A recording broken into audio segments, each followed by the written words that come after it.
second hour never stops talking. But if you had trouble in second hour today, someone said, we should have done this section before you made us do those 1 through 10 problems where you had to match the graphs with the equations, because this section is going to go back over the basic functions that you learned about in Algebra 2.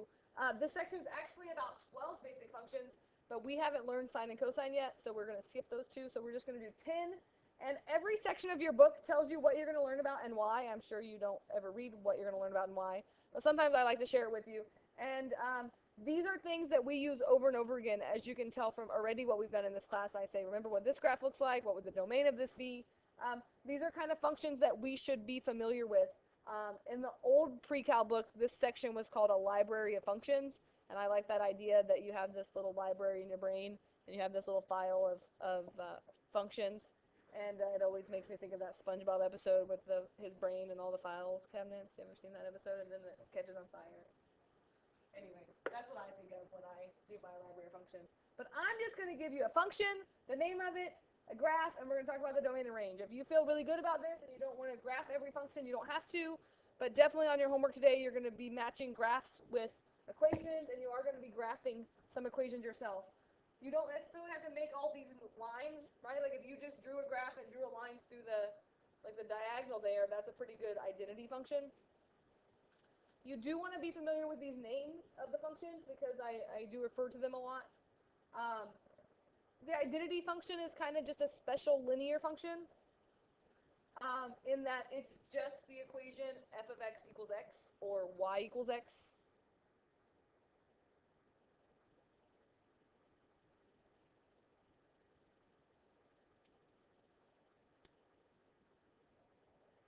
And for this linear function and most linear functions, what is the domain and range going to be? All real numbers. You agree with that? Like it goes forever in both directions. There's nothing stopping the x or the y. So the domain and range is all real numbers. In second hour today, some kids informed me that they were impressed of how I drew my infinity signs because they just draw two circles to draw infinity. Is that true? Do you guys just draw two circles to make infinity? He said just make two circles? That's the most ridiculous thing I've ever heard. Right? We just start here. It's not that bad to do. And so I told them today that you just have to practice. My son is practicing writing the numbers 1 through 10, so he had all these papers this week that he just had to write 1, 1, 1, 1, 2, 2, 2, 2. He had to trace them and then write them. So I told him maybe I'd make you guys some infinity traceables where you could just trace the dotted lines to practice on your own. But that's all you got to do. Someday when you're just bored and not listening to me, just practice making your infinity signs because that's how you teach yourself something new. I used to make my fives like this, but then my teacher made his fives like that, and I thought it was super cool to like put the little line on top. And so guess what I did one day when I was supposed to be listening? I just made fives like this the whole hour. And that's how I make my fives now. You just have to teach yourself. One time I wanted to learn how to do this with my fingers because I only did this and I couldn't make my fingers go together. So guess what I did? I scotch taped my fingers together for one whole day, and guess what? Now I can do it. I didn't scotch tape this hand. It didn't learn, but I taught myself. You just gotta persevere there, kids. That's the lesson that we can learn today. I was an adult when I did that, just to let you know. It wasn't like last week that I taped my fingers together. I was a kid, but it worked because I can do it now. What else do I get to share with you today? Every graph has its own interesting fact, and maybe you're not going to find it very interesting, but you don't have to write this down. It's just fun fact of the day for each function. That the identity function is the only function that acts on every real number by leaving it alone. And that's just a fancy way of saying that you don't have to do any math, right? Whatever x you plug in here, you get the exact same y out. You plug in 7, you get out 7. You plug in 12, you get out 12. You plug in 462, you get out 462, right? That's an easy explanation. So I think we should all practice our infinities as we go today for domain and range. Wait till I see Mr. McClure. I have some kids that like to turn their paper sideways. Like instead of making two circles, they just turn their paper sideways and make a regular 8, and then they turn their paper back. And then it's an infinity. I'm going to make you some traceables this weekend. That's my goal. The book calls this the squaring function, which is okay. I always refer to this as a quadratic function. Both are acceptable answers. And it's just our good old friend, the parabola. I can't believe I just meditated my fingers together and I'm recording. Dang it. Oh well. I'm not ashamed. Nice U shape, starts at 0, 0, right? Symmetric about the y-axis. We could even say this is an even function based on what we did the other day.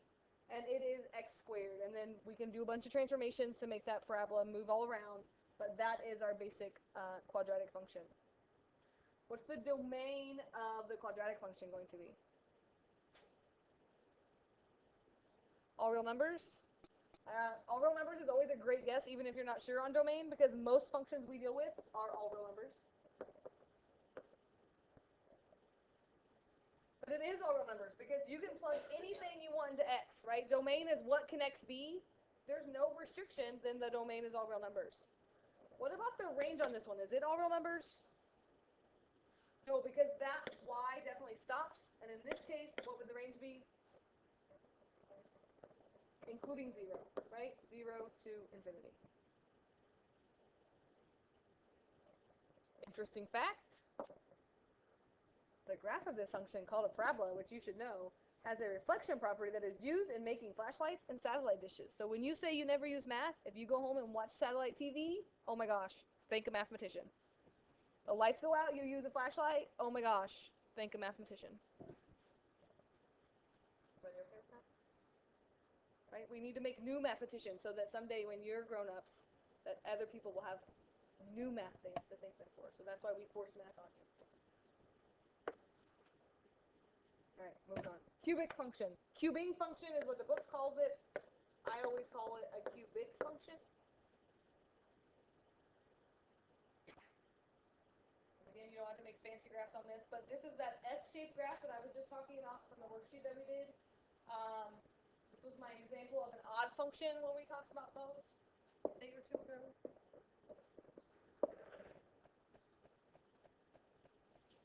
Cubic function gets big and small very quickly. If you plug 1 in there, you get 1. But if you put 2 in there, it's going to go all the way up to 8. And so that's why it almost looks like it just goes straight up. It's just because it gets big so quickly. And that's just x cubed. What's the domain of this function going to be? All real numbers. Cole Stevens. Any of you remember Cole Stevens? He went to Greencastle. I didn't even finish graduating here, but he was in my Algebra 2 class a few years ago, and he always said all real numbers for domain. Like, he always said it for domain and range, which isn't always right, but he always got the domain right, even though he didn't really know anything. Like, no, he didn't know anything. He just wasn't that great at domain and range. He just always guessed all real numbers, and most of the time, that's true for domain, because there's no restriction on x. X could be anything you want it to be. What about the range on this one? Is it all real numbers, or is it restricted like the parabola?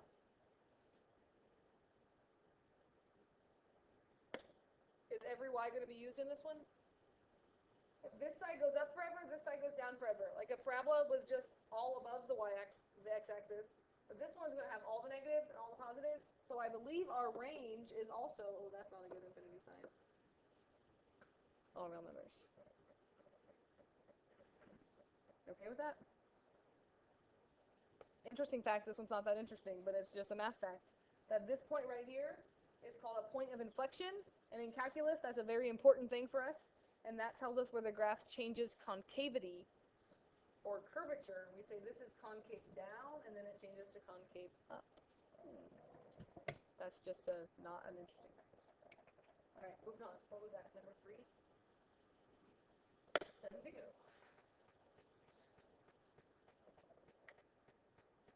The reciprocal function, it's called the reciprocal function because it's the reciprocal of x. It's 1 over x.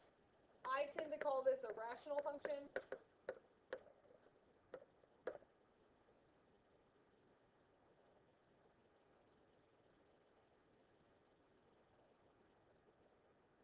And when you graph this, it looks like just like we just graphed yesterday, with those little shapes with a horizontal and a vertical asymptote.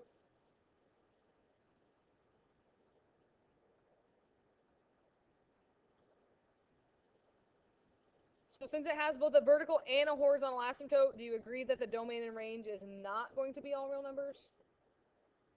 Right, like the domain is restricted, and we kind of wrote this out the other day when we were doing domain, but if you look at this, x cannot be 0, so that's my domain. My domain is everything but 0, which we could write as negative infinity to 0, union 0 to infinity. Or remember, if you prefer, you could write that as all x such that x cannot equal 0. Both of those are acceptable answers. And what is the horizontal asymptote of this function?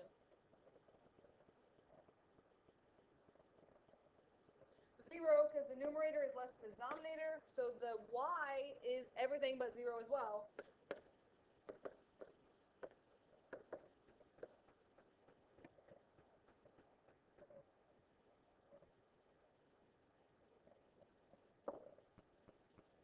More satellite dishes. A rational function is really a type of hyperbola. If you remember doing conic sections last year, it's just kind of twisted. And again, hyperbolas, satellite dishes. Not just for TV. We use satellites for other stuff too. Spying on people. Yes, can I go?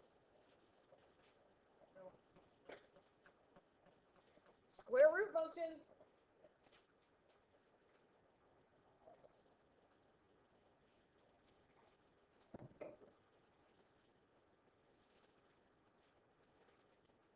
All right, we talked about the other day a square root function is half of a parabola on its side. So a basic square root function starts there at 0 and opens up basically like half of the x squared function turned on its side, the top half. And again, rational and square root functions are the ones that come up the most when we talk about domain because they're going to have a restricted domain.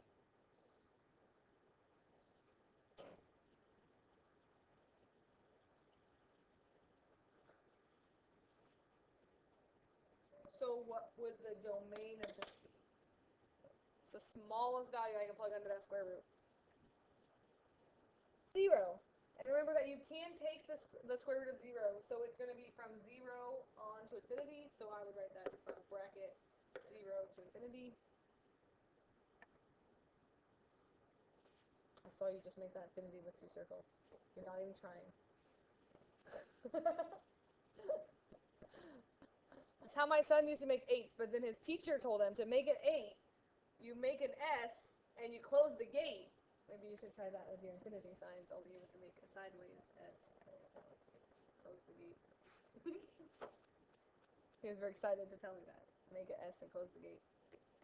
What about the range? Same thing, because y starts here at 0. Remember I told you a nice way to do range is take whatever your domain starts with and plug it in, and the square root of 0 is 0, so it's also 0 to infinity. We're going to talk about transformations in I don't know, next week maybe.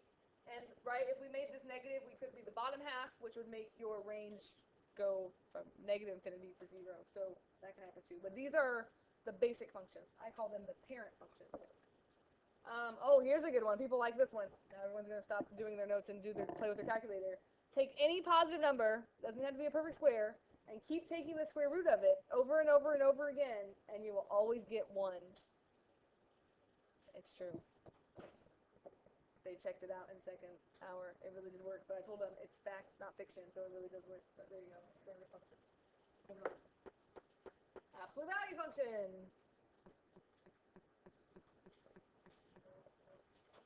Right, so it eventually gets so small, yeah.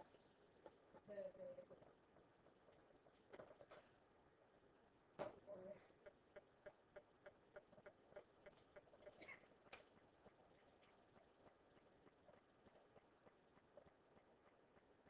absolute value function, if you see absolute value bars, then hopefully you know that's a V-shaped graph.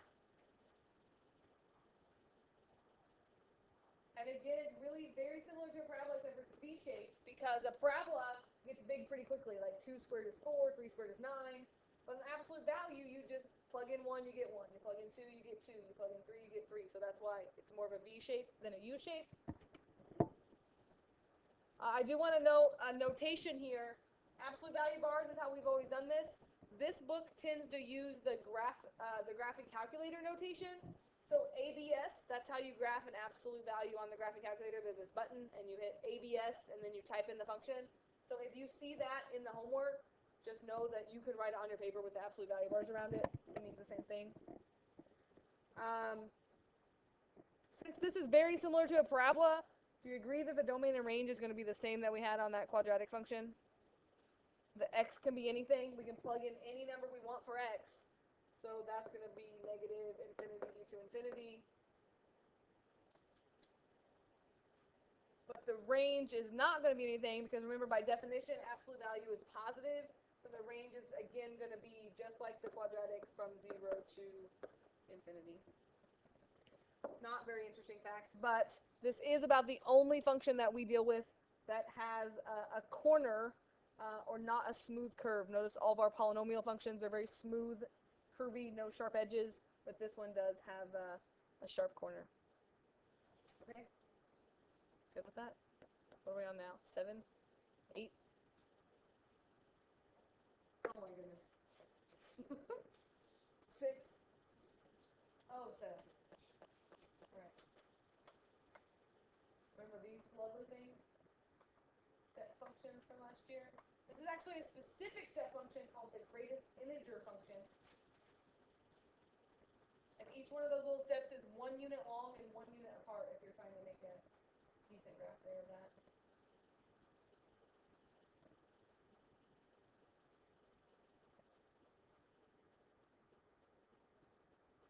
Last year you used, how did they write it? Did they write like double bracket? It was a bracket in line. Do you remember? I always make mine like this.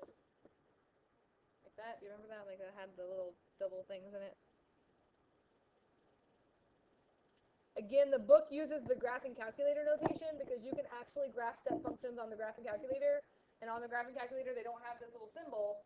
You put int, and that stands for greatest integer, and it will graph it for you.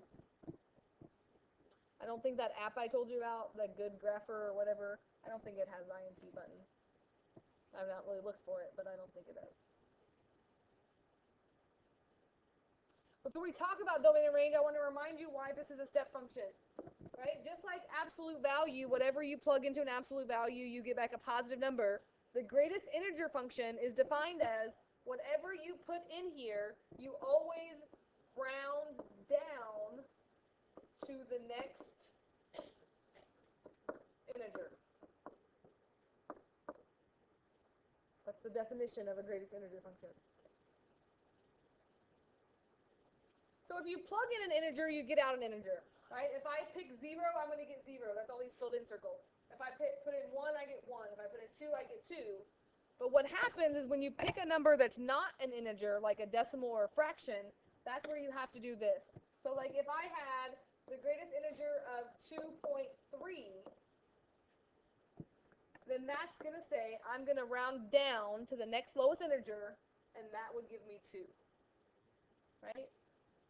It works for anything. Even if it was like 7.9. 7.9 is really close to 8, but by definition, you have to round that down to the next integer. Like it's always rounding down, never rounding up. That's why they look like these little steps. Everything between 1 and 2 rounds down to 1. Everything between 2 and 3 rounds down to 2. Even 2.999999999. So keeping that in mind, let's think about our domain and range. Domain is the x's. Am I limited to what I'm allowed to plug in for x? Can I plug in anything I want for x? I can plug in decimals, I can plug in fractions, I can plug in negative numbers. X could be anything. So our domain, still pretty good to guess. Negative infinity to infinity.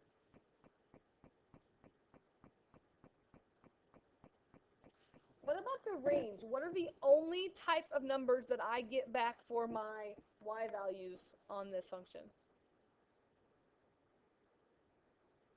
Integers. The greatest integer function, you only get integers out. You never get a y value in between 1 and 2 or in between 2 and 3. You only get integers. So how could we write this? We'd have to use set notation. And we could say y such that y is an integer. So we're just going to write y is an integer. In math lingo, they use a capital Q for integers. Like, you could be really fancy, but I wouldn't write a Q in your notes because you're going to forget what Q means probably. So we'll just go with this. Not very interesting. We know that this has a jump discontinuity. We talked about discontinuity the other day at every integer value. And there are other types of functions like this that we just generically call step functions. But for the most part, we deal with the greatest integer function. I'm getting into the good ones now. All right, everybody okay with that?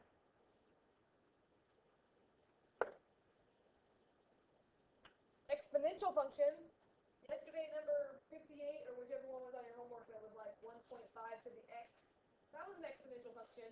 But our special function that we're going to talk about is e to the x, not just any number to the x.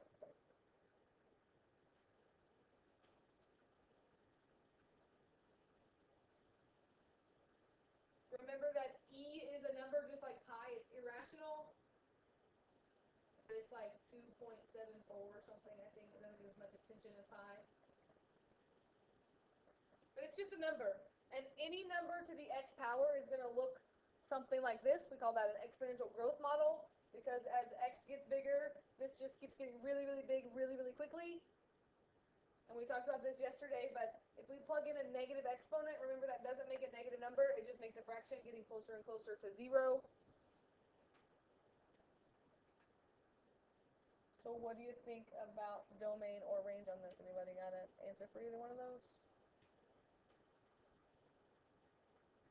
How about the range? I think that's it. Can you tell me where the y doesn't get to be on this one?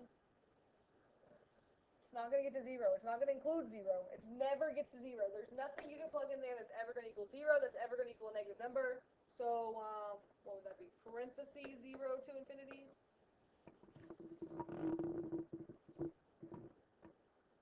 And then for the domain, you want to ask yourself, am I limited to what I can plug in for x? That's how you know if your domain is limited. Am I allowed to plug in anything I want in for x there? Now, I can have negative exponents, I can have fractional exponents, I can have as big a number or as small a number I want. This is going to keep going forever this way. If you use all these numbers, my domain, still a pretty good guess, negative infinity to infinity. Oh, look, I kind of already told you all this interesting facts about this. Irrational number, variety of applications. The great Swiss mathematician Leonard Euler, looks like Euler, but just say Euler, 1783, back in the good old days. People were still discovering math. Okay with that? We're home stretch now, kids. If we're talking about exponential functions, we want to talk about the inverse of an exponential function, which is the natural logarithmic function, which remember you write as ln.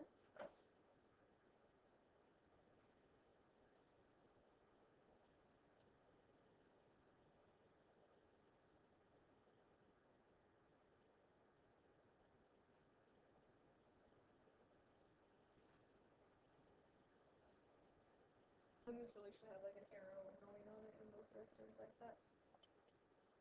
Remember, it's the inverse of e, so that's why it's kind of the x and the y change places. So it's kind of like the e1 flipped over the line y equals x. Since it's the inverse of e to the x, the domain and the range have switched. Now, the range is all real numbers, because this is going to go down forever. This is going to keep going up very slowly, but it is going to keep going up. So its range is all real numbers, but the domain is restricted because you can't take the log or ln of 0 or a negative number. So now it has a vertical asymptote. And again, if you look at your e to the x function that you just did, we just switched the domain and range, which is the definition of an inverse function. I like this interesting fact. It says this function increases very slowly. If the x-axis and the y-axis were both scaled with unit lengths of 1 inch, you would have to travel more than 2.5 miles this way to go a foot that way. That's how slow it goes. Not interesting? I thought it was kind of interesting. because this goes up at just such a very slow rate. We'll graph those again. Chapter 3, we do natural logs and logs. One more, right?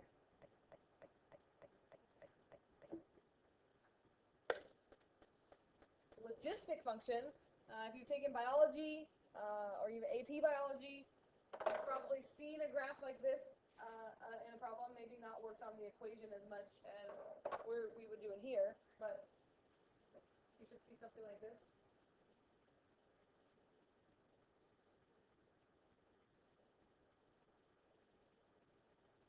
This would be the one that I say of the 10 functions. This is the one that I probably would never give to you on a test because we don't do a whole lot with it in math class except for story problems. But it does have a lot of uses for science class, so that's why I like to give it to you and show you the equation for it. You know what these kind of graphs are useful in science classes?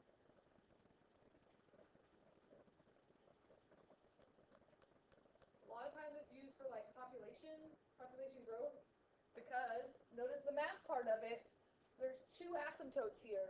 The bottom asymptote is that what's the smallest a population can ever get to? 0. The top part is whatever like the maximum sustainable population is. Do you know what that word is, that biology word for like what's the biggest population? Carrying capacity is what we say, and that's where that other asymptote comes into play, because a population can only get so big due to environment and food and all that fun stuff. So that's where, you know, math and science are best friends because of stuff like this. This is what the equation looks like. Again, you're not going to have to memorize this. All the other ones, you should be able to tell me what they look like and what the equation is. It has e to the x in the bottom. The domain of this, well, in math sense, the domain would be all real numbers. If we were talking about population, you know, we really have to restrict that. But in this sense, the domain would be all real numbers. What about the range of this? If we have two asymptotes, what would my range of this function be? 0. And in this case, this function actually just has a carrying capacity of 1. So just 0 to 1 on that one. But that could be anything depending on the function there. But the range of that one is just 0 to 1, not including those. And the interesting fact I kind of already gave away to you. Two horizontal asymptotes used in biology and business models a lot. All right, so not a whole lot to do with this except for maybe identify it if you see it. So now that we have these 10 basic functions, now we can just do some stuff with them, graph them, maybe talk about domains of different of them. But we can also do an extra function, which is a piecewise function. Remember those piecewise functions? Let's do one of these before. Here we go. And a piecewise function doesn't really count as an extra function. That's why there's only 10. A piecewise function is taking other graphs that we know and putting them in pieces together. And so I just want to remind you about this because I think there's a couple on your homework. These are not that bad to do. People hate them for some reason, but as long as you understand what it's saying, it's not that terrible to do.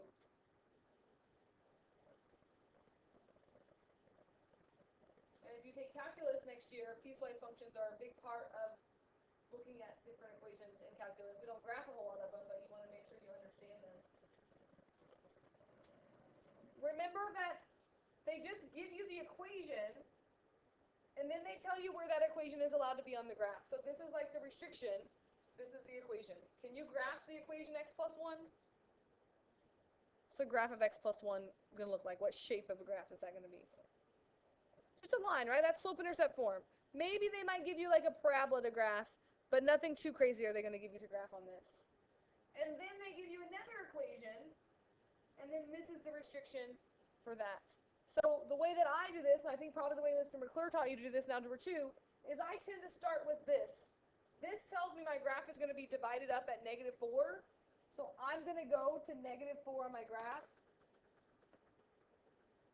And I'm going to make a little dotted line just to show me it's not an asymptote, but just to show me that half my graph's over here and half my graph's over here.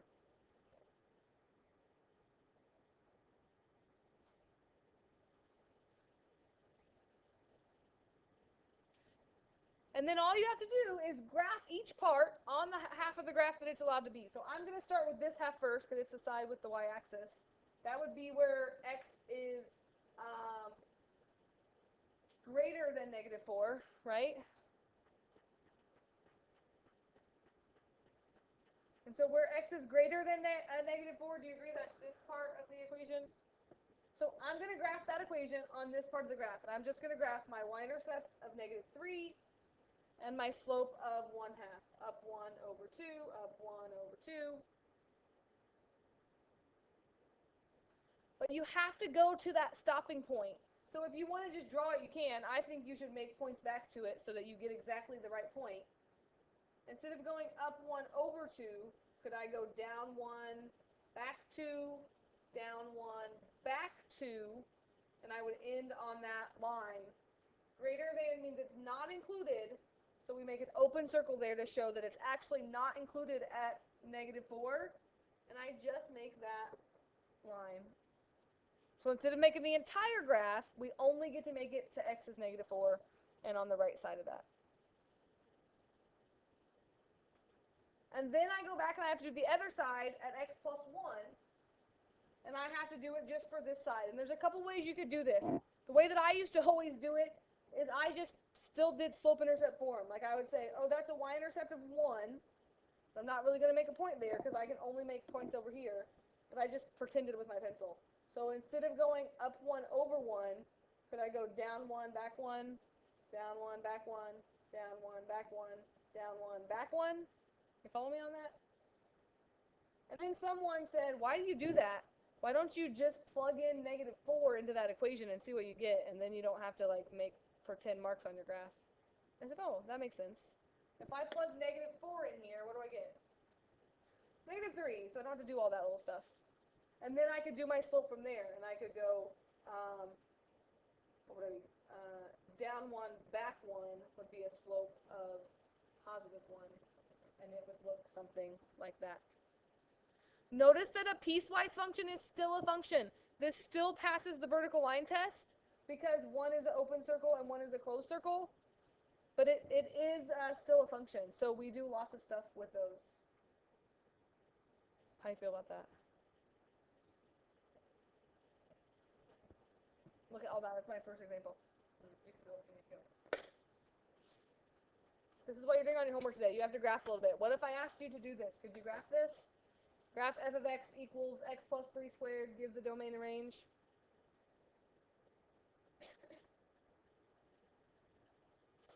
The idea is, if you know what the basic graph is, then maybe you remember what to do for the rest of this. Or you can make an xy chart. Xy charts are not frowned upon. But after we do transformations, then probably they're not going to, not the most efficient way to do these. What shape should this graph be when I graph it? It's a parabola because it is a x squared. If you remember transformations, do you remember what +3 inside the function does to your graph?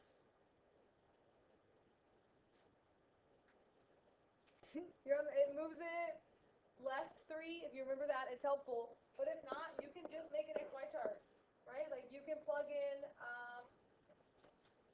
I'm going to pick -3 because I know that's going to make it to 0. Plug in -3, you get 0. What else could I plug in here? If I plug in, I don't want to graph really big numbers, so probably what if I plug in -2? I get 1.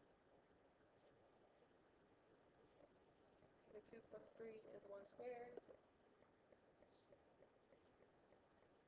If I plugged in -1, I would get 2 squared, which is 4. And just a little word about the convocations this afternoon to the end of our Special Olympics Awareness Week.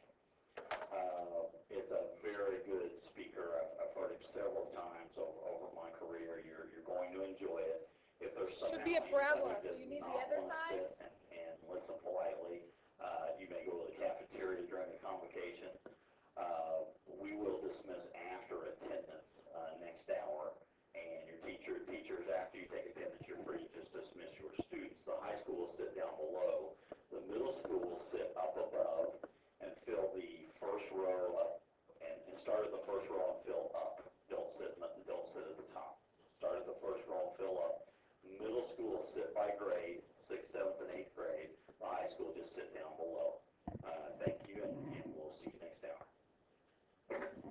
domain and range of this one is the same as the domain and range of just x squared because all we did was slide it over. If that graph moved up or down any, then your range is going to change because it's going to change where this stops. And we'll do more with graphing, but you definitely have a few on your homework tonight that you need to graph. It is on your assignment sheet, but if for some reason you don't have your assignment sheet, this is what you need to do. The beginning are a lot of matching. So 5 through 16 all seems like a lot, but it's like matching a graph with an equation. So hopefully that's going to be easier this time than it was last time now that you have these notes. And then 29, 30, and 33, I believe the directions say to use a graphing calculator, but I picked ones that weren't that bad to graph by hand. I want you graphing without a graphing calculator. Okay? So we'll see where we get on Tuesday with all this. Also remember, Tuesday is the last day that you have to retake that chapter P test if you're choosing to retake it, and test corrections are also due on Tuesday if you have not done it.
Future reference, come in the morning. Okay.